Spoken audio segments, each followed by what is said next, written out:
इंसानियत जीवन में लोगों के पड़ाव का कोई अर्थात नहीं है, लेकिन जब कुछ अच्छे व्यक्ति का अच्छा प्रेरणा मिल जाए तो एक डाकू भी कवि बन जाता है। हेलो दोस्तों, कैसे हो? आज करने जा रहे हैं क्लास 12th का हम फिजिकल एजुकेशन। ठीक है, ये पार्ट हमारा बी होगा। ठीक है, इससे पहले मैंने इसका ए पार्ट आप लोगों को बता चुका हूँ। हमने इसमें जो पढ़ेंगे वो है अभिप्रेरणा के प्रकार एवं किस्म और तकनीक, यानी motivation it is the types of techniques कि मोटिवेशन करने के कौन कौन से तकनीक हैं। आपको पता है कि मोटिवेशन का मतलब यही होता है कि कोई व्यक्ति अगर गलत कोई रास्ते पे जा रहा है या कोई हताश हो गया है तो आप उसको सही रास्ते और सही मार्गदर्शन करके उसको सही रास्तों पे ले जाओ। ठीक है, ये चैप्टर बहुत ही मज़ेदार होने वाला है क्योंकि ये एग्ज़ाम व्यू से भी बहुत इंपॉर्टेंट है और क्योंकि आपके 9 चैप्टर है तो इसीलिए ये और भी इंपॉर्टेंट बन जाता है क्योंकि लास्ट चैप्टर कोई बच्चा नहीं देखता है। ठीक है, तो इसलिए पहले मैं एक बार करना चाहूँगा, अभी भी कोई दोस्त है महिम है, ठीक है, उसको इस वीडियो के बारे में बताइए, चैनल के बारे में बताइए। और एक बात सबसे इंपॉर्टेंट जो है वो ज़रूर बताऊंगा कि जो वीडियो होती है उसके सारे पार्ट देखा कीजिए ध्यान से।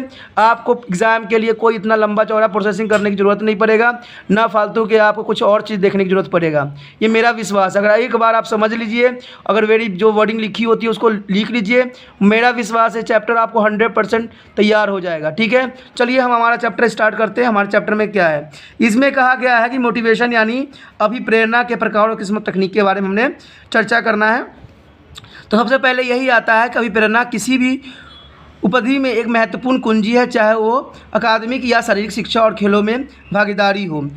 अभिप्रेरणा के विभिन्न रूप की समझ प्रेरणा के अर्थों को समझने के लिए आवश्यक है कि मानवीय मनोविज्ञान के क्षेत्र में अभिप्रेरणा के बहुत ही उत्तेजक और महत्वपूर्ण है।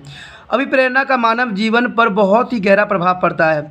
आपको पता है यहाँ पर इसने मनोविज्ञान बात बोली है, तो मनोविज्ञान का मतलब यही बात होती है कि आपको पता है कोई भी साइकियाट्रिस्ट जो होता है आपको प्रेरणा ही देता है, आपको सही गाइडलाइंस देता है, आपका सही वो कंक्लूजन देता है, तब जाके आपको जो गलत अगर रास्ते पे हो तो सही रास्ते पे आते हो, अगर हताश हो तो सही हो जाते हो। तो प्रेरणा का मोटिवेशन का मतलब ही होता है कि कोई व्यक्ति अगर हताश हो गया है तो उसको सही रास्ता दिखाएं। आपको पता है कि मोटिवेशन शब्द की उत्पत्ति लैटिन भाषा से शब्द से हुआ है, लैटिन वर्ड से हुआ है, जिसका मतलब होता है मोवेल से हुआ, जिसका अर्थ है बदला लाना, यानी to the change, to a move. ठीक है, दोनों हो सकते हैं। गति करना, ये गति इसका मतलब होता है टू मूव, ये गति करना या टू चेंज गति करना, अर्थात किसी लक्ष्य को प्राप्त करने के लिए आंतरिक इच्छा या ताकत द्वारा कार्य करने के लिए उत्साहित होना। ठीक है, यानी आप आंतरिक क्रिया द्वारा क्या होगे, उत्साहित होते हो। अभिप्रेरणा का अर्थ यह भी समझा जा सकता है कि किसी विशेष लक्ष्य और उद्देश्य की प्राप्ति के लिए व्यक्तियों को विशेष समय पर विशेष रूप से व्यवहार करने के विवश करना या उकसाना या ऊर्जा प्रदान करना। आपको पता है कि मोटिवेशन आज जो है, आज के समय में मोटिवेशन बहुत ही गलत रास्तों पे चला जा रहा है। आज व्यक्तियों को गलत बातें बता के उसको मोटिवेशन कर करके आज जो है अपराध गति बढ़ती चली जा रही है। तो मोटिवेशन ऐसे शब्दों के लिए होना चाहिए जो हमारा देश कल्याण और जगत कल्याण के लिए हो। ठीक है, अभिप्रेरणा एक महत्वपूर्ण वैज्ञानिक कारक है जो प्रदर्शन को प्रभावित करता है। देखिए, अगर कोई व्यक्ति जो है बहुत ही काफ़ी डीप डिप्रेशन में चला गया है, अगर आप उसको मोटिवेट कर देते हो तो वो शायद कहते हैं ना कि एक बुरे इंसान से भी अच्छा इंसान बन जाता है, अगर एक अच्छा गुरु मोटिवेशन करने के लिए मिल जाए तो यही ज़रूरी है। अभिप्रेरणा का अर्थ किसी कार्य को करने के लिए व्यक्ति को तैयार करना। याद रखना, सिंपल शब्द में क्या होता है मोटिवेशन का अर्थ, कि किसी कार्य को करने के लिए व्यक्ति को तैयार करना, यानी कोई भी कार्य है उसको करने के लिए रेडी करना। ठीक है, तो ये बहुत ही इजी डेफिनेशन है। अभिप्रेरणा प्रभावित किसी भी विशेष कार्य या विशेष व्यवहार को और अग्रहित करने के कारण है जोश या रुचि बढ़ाना होता है। कोई भी कार्य के लिए जोश और रुचि को क्या करते हैं, हम बढ़ाते हैं। अभिप्रेरणा जीवन के प्रत्येक कार्य में सम्मिलित होती है। साधारण कार्य जैसे भोजन खाना, ठीक है, भोजन खाना, पानी पीना, भूख और प्यास द्वारा भी प्रेरित होती है। आपको पता ही है, बच्चों को खाना नहीं खाते तो हम उसको प्रेरणा देते हैं, डराते हैं, तब जाके बच्चे खाना खाते हैं। तो आपने पता ही होगा, पानी पीने के लिए भी कहते हैं बच्चे पानी पी लो नहीं तो प्रॉब्लम आ जाएगी। तो इस तरह से क्या है, ये एक तरह से मोटिवेशन ही होती है। ठीक है, बहुत से साइंटिस्टों के अपने अपने विचार हैं। ठीक है, इसमें जो है इसका एलिजाबेथ ने कहा था कि प्रेरणा व्यवहारों के लिए निर्देशित और प्रतिबल है। उसी तरह से जे के अनुसर ने कहा था कि प्रयास के लिए बाध्य करना अभिप्रेरणा कहलाता है, यानी किसी व्यक्ति को बार बार प्रयास करने के लिए उसको बाध्य करना ही मोटिवेशन कहलाता है, यानी drive to the strive is called to motivation. ठीक है, या कह सकते हो कि motivation is the optimum level of और share to attention on the individual, यानी इसको एल्डर मैन के अनुसार इसने बात बोली थी। तो सबके अपने डेफिनेशन है, आप किसी दो के डेफिनेशन अपने माइंड में रख लीजिए, इतना याद रखिए, किसी को ठीक है, प्रयासों को बढ़ाने को भी अभिप्रेरणा कह सकते हैं, बहुत ही ईजी लैंग्वेज में है। लेकिन अभिप्रेरणा में इस बात को निर्धारित नहीं करता है कि हम कैसे प्रदर्शित करेंगे। ठीक है, ये ज़रूरी है कि आपको सही रास्ता दिखाया जाता है, लेकिन ये बात को आपको नहीं किया जाता है कि आपका प्रदर्शन अच्छा ही होगा। ये आप पे डिपेंड करता है कि आप उसके लिए कितना तैयार थे। ठीक है, अभिप्रेरणा केवल फुटबॉल खिलाड़ियों की टीम में व्यवस्थित करने में काफ़ी नहीं है, उसमें आवश्यक स्वास्थ्य, आकार, कौशल, बुद्धिमत्ता, अवसर और क्षेत्रीय बल होना भी अनिवार्य है। तो बात तो इसमें सच्चाई है। अगर आप मान लो आपको हम मोटिवेशन कर देते कि आप पहाड़ पर चढ़े जाओगे, तो आप थोड़ी कि चढ़ जाओगे। इसके लिए आपके शारीरिक स्वास्थ्य भी जरूरी होता है, बुद्धिमत्ता भी होता है, स्वास्थ्य, आकार भी होता है, कौशल भी होता है, अवसर, क्षेत्रीय, ये सारी चीज़ें इसमें डिपेंड करता है। मोटिवेशन का मतलब यही है कि आपको प्रोत्साहित करना और आपको कार्य करने के लिए विवश करना और आपको सही मार्गदर्शन करना। ठीक है, लेकिन अगर आपके पास कैपेबल हो, करने लायक हो, तभी वो चीज़ को आप कर सकते हैं। अब यहाँ पर आता है कि टाइप्स ऑफ मोटिवेशन, यानी मोटिवेशन कितने प्रकार के होते हैं। देखिए दोस्तों, मोटिवेशन आपको दिमाग में सिर्फ याद रखना है कि 2 प्रकार के होते हैं। ये आंतरिक अभिप्रेरणा होती है और एक होता है बाहरी अभिप्रेरणा। आंतरिक अंदर का, बाहरी बाहर का। आंतरिक जो हम अंदर को प्रेरणा देते हैं। तो आंतरिक में क्या आता है? आंतरिक में सिर्फ इतना ही आता है कि आंतरिक शब्द पदोपद जो है पद जत पदे पब सबसे लिया गया, जिसका अर्थ है भीतर की और। यह वास्तविक या अर्धूनी अभिप्रेक्षण होती है, यानी अर्धूनी के मतलब समझते हो कि अंदर की होती है। ये व्यक्तियों के अंदर की इच्छा होती है जो उसी किसी गतिविधियों के लिए प्रेरित करता है। आप लोग को भी इच्छा होती है खाना खाने के लिए, बट हम क्या करते हैं, नहीं खा पाते हैं, तो हम उसको प्रेरणा देते हैं कि भाई खा ले, कोई प्रॉब्लम नहीं है। तो ये एक तरह के ये प्रेरणा ही हो गया। कई बार ये भावनात्मक भी हो सकती है, तो जैविक भी हो सकती है, शारीरिक भी हो सकती है, व्यक्तिगत भी हो सकती है, सामाजिक भी हो सकती है, आदि आवश्यकताओं पर निर्भर करती है कि कैसा हालात हमारे पास सिचुएशन आई है। आंतरिक अभिप्रेरणा का अर्थ उस आंतरिक इच्छा से है जो कि हमें कुछ करने या किसी गतिविधियों में शामिल होने के लिए प्रेरित करता है। ठीक है, यह खुशी पाने के लिए हो सकता है। आंतरिक रूप से प्रेरित व्यवहार इनाम गतिविधि ही है। आंतरिक प्रेरणा में इन गतिविधियों को खोजना और शामिल करना शामिल होता है, जिसमें हम किसी भी बाहरी इनाम की संभावना के बिना चुनौती, दिलचस्पी और आंतरिक रूप से पुरस्कृत करते हैं।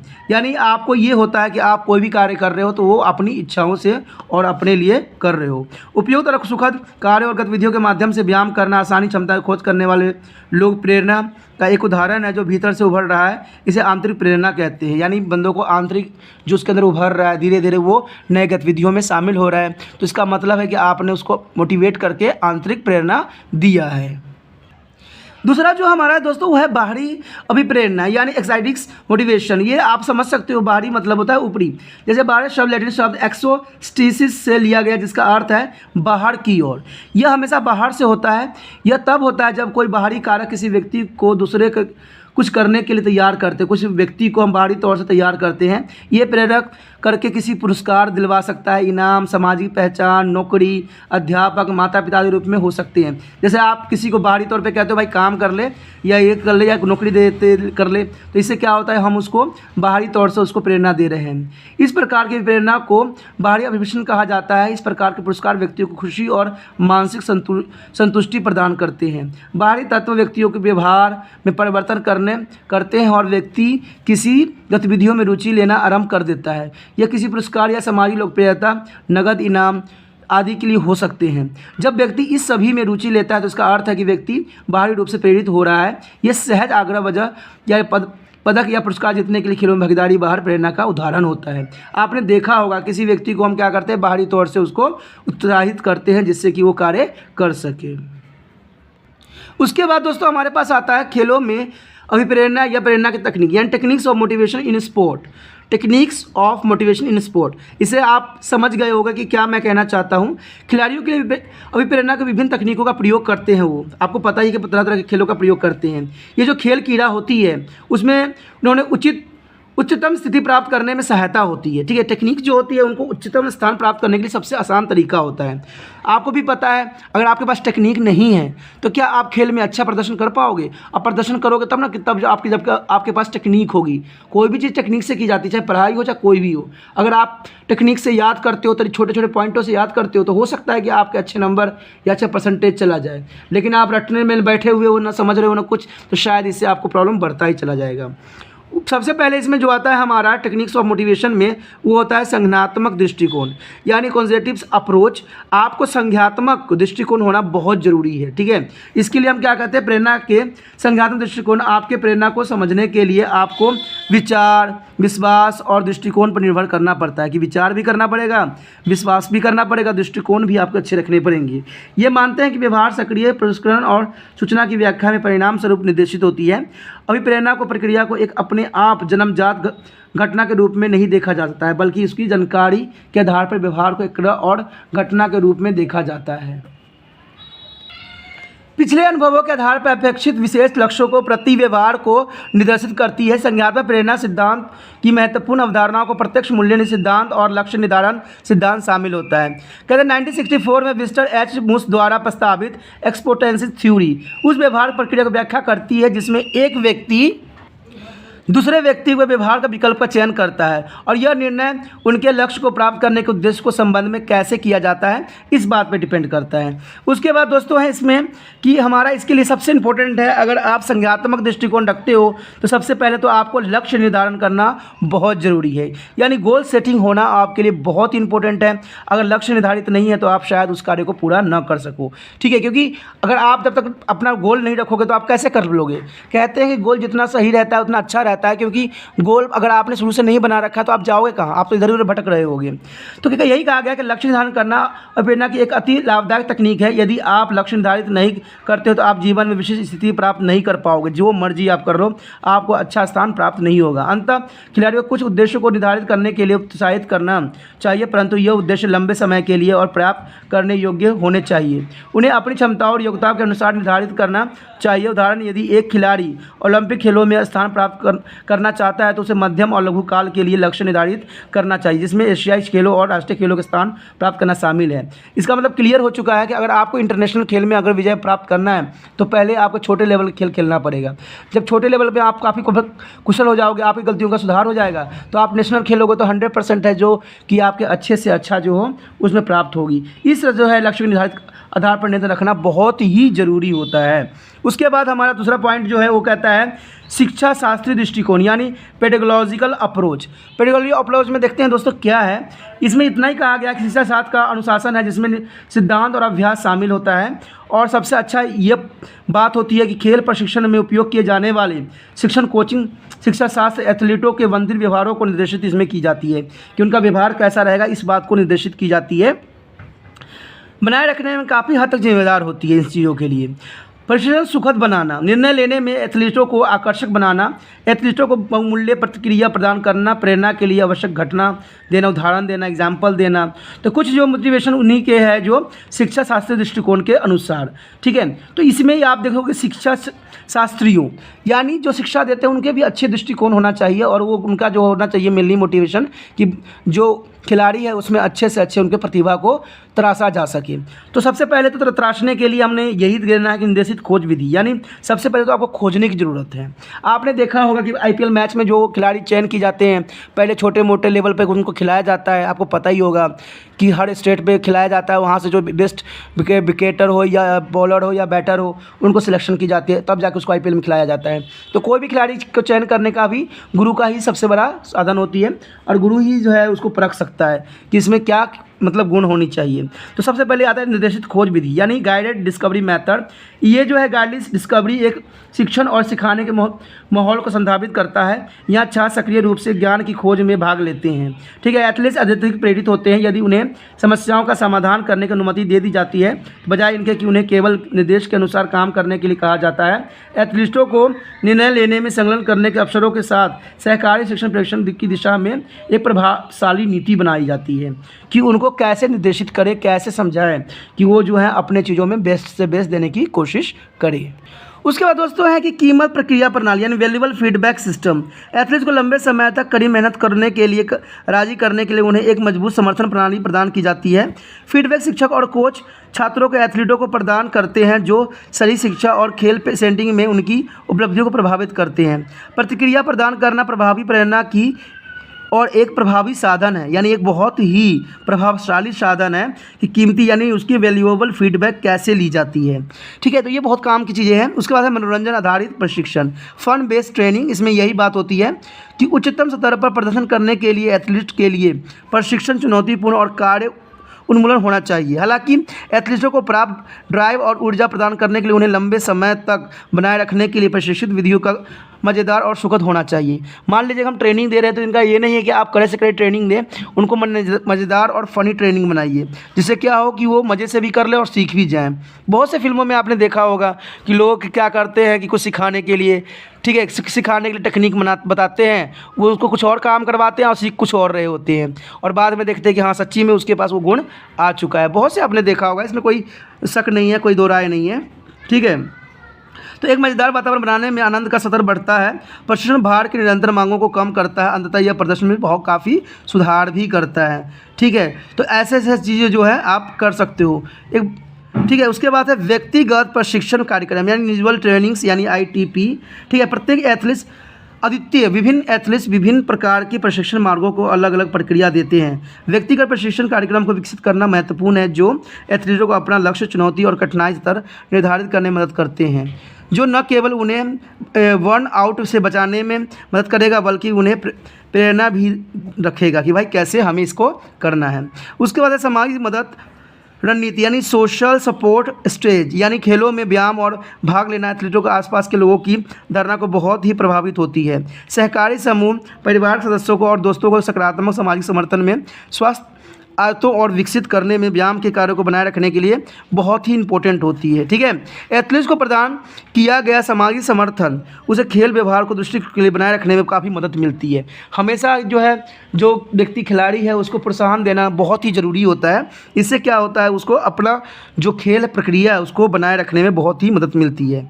खेल गतिविधियों में सामूहिक गतिविधियों के परिवार और साथियों को भागीदारी शुरू करने के लिए खेल और व्यायाम में भागीदारी बढ़ाने में मदद भी मिलती है कि व्यक्तियों को व्यायाम भी करवाया जाए। ठीक है, ये तो सामाजिक मदद होती है। आपको पता है अगर अच्छा समाज है, अच्छा सपोर्टर समाज है, तो जनरल सी बात है बच्चे जो हैं अच्छे से अच्छे प्रोग्रेस जरूर करेंगे। उसके बाद जो हमारा अगला पॉइंट आता है सुविधा दृष्टिकोण यानी फैसिलिटेशन अप्रोचिंग। इसमें यही होती है, सबसे पहला बात तो यही आता है रिवॉर्ड यानी पुरस्कार। यह खिलाड़ियों के लिए एक अच्छा प्रोत्साहन है और कई बार बहुत कारगर भी साबित होता है। नगद पुरस्कार और ट्रॉफी खिलाड़ियों को बेहतर करने के लिए प्रेरित करता है, इसलिए जो है खिलाड़ियों को ट्रॉफी दी जाती है। ठीक है, खासकर यदि वह वित्तीय कठिनाइयों का सामना कर रहे हो, पुरस्कार उन्हें पहचान दिलाने में बहुत ही मदद करता है। यानी जो गरीब होता है, अगर मान लो उसको पैसा अगर मिल रहा होगा कहीं से खेलने से, तो वो काफ़ी प्रोत्साहित होता है और वो खेलने में और भी अच्छा रुचि दिखाता है और बेस्ट से बेस्ट प्रदर्शन करने की कोशिश करता है। उसके बाद है परफॉर्मेंस ऑपरेशनल यानी प्रदर्शन का मूल्यांकन। आप देखिए कोई प्रदर्शन करेगा तो उसका मूल्यांकन भी तो करना जरूरी है कि भाई उसका प्रदर्शन कहाँ पर जा रहा है। तो एक प्रदर्शन मूल्यांकन एक ऐसी प्रक्रिया है जिसमें एक मूल्यकर्ता किसी कर्मचारी को प्रदर्शन का मूल्यांकन करता है।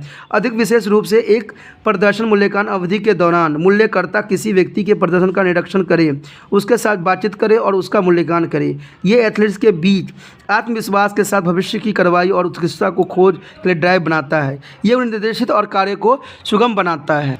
उसके बाद दोस्तों है गुणवत्ता, समर्थन और सुविधा यानी क्वालिटी, सपोर्ट एंड फैसिलिटेशन।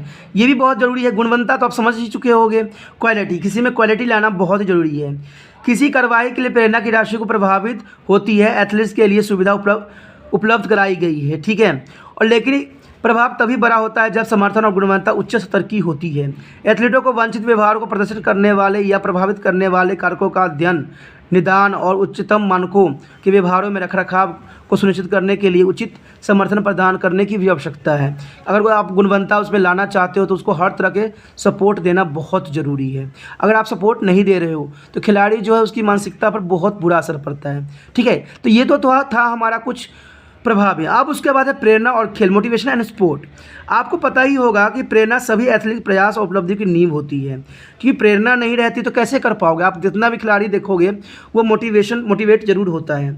ठीक है, उसको मोटिवेशन चाहिए भी चाहिए। ठीक है, अपने खेल प्रदर्शन को बेहतर बनाने के आपकी इच्छा और दृढ़ संकल्प के बिना अन्य सभी मानसिक कारक या आत्मविश्वास, तीव्रता, ध्यान और भावनाएं व्यर्थ है। आपको पता ही है। सबसे अच्छा एथलीट बनने के लिए आपको अपनी क्षमता को अधिकतम करने और अपने लक्ष्य को प्राप्त करने के लिए वह करने की प्रेरणा होना चाहिए।